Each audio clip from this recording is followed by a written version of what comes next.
Hey guys, here's another Who Did Better video. Sorry I haven't uploaded in a while, I've just been a little too busy and I haven't found the time to record. So today we're going to be looking at New Super Mario Bros. Now I'm going to be grading the DS, 3DS, and Wii version, not the Wii U version because I don't own that version and I've never played it. So I'm sorry if that's your favorite version. Now today we're going to be looking at the level design, the soundtrack, the new items that they had, and the fourth one is, the difficulty. That's right, I forgot. So, without further ado, let's get started. Now, what we have here is my grading for each of them in their level design. And I did on just basically the overall world, from world 1, 2, 3, 4, 5, 6, 7, or for New Super Mario Bros. 2, the Mushroom World, 8, or for New Super Mario Bros. 2, the Flower World, and then 9, or again, for New Super Mario Bros. 2, the Star World.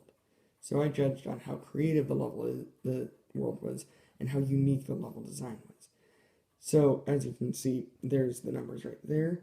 That graded them on a scale of 1 to 3, and you will notice that World Star in the 3DS did get a 4. That's because the levels there are literally like the most unique levels I've ever seen in any video game ever, because they're all diverse and they're all super unique. Now here's the soundtrack. The soundtrack, I didn't really have much to say about. I mean, in the DS and Wii, it was mediocre, you know. They could have done worse, but they also could have done better. Now, however, in the 3DS, I did find the soundtrack to be the best soundtrack out of all three, and probably one of the best soundtracks I've ever heard. Maybe not the best, but definitely up there. So that's why that got a 3. I think that's really just the entire reason I added soundtrack into this. So then I went ahead and looked at the new items. Now, the DS offered 3 new items, the Wii offered 3 new items, and the 3DS offered 2 new items. Now, I counted the Tanuki Leaf as a new item because it was new in the New Super Mario Bros. Series. I know it wasn't new in Super Mario overall, but it was new in this series, so that's why it's counted as a new item. And I went ahead and gave them a rating on 1 to 3. Now, most of them, practically all of them, got 3s because any new item is going to be a pretty good item. Now for golden, I was counting the golden flower, the golden block, and the golden mushroom all together, because I don't really need to count each of them individually. Difficulty wasn't really that much in the way of grading either. I just gave them a 3 or 2 or 1.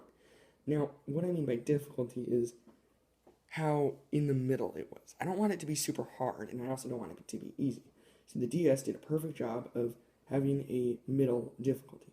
The Wii, well, the levels were either really easy or just excruciatingly hard, and I haven't even gotten past them yet. Now, the 3DS, that was almost a joke. I mean, I've already 100%ed the game, and I've only had it for 5 months. And it took me just until a few months ago to 100% the DS version, and I've had that for several years. So the 3DS version was way too easy, so that's why it got a 1. So here are the total numbers.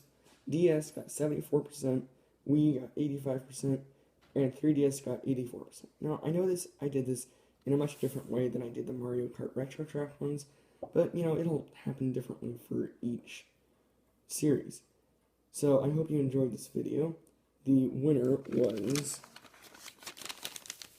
New Super Mario Bros. Wii, and there will be more videos like this. There's also going to be a new series called Armando Theories. It will be kind of like Game Theory, except different.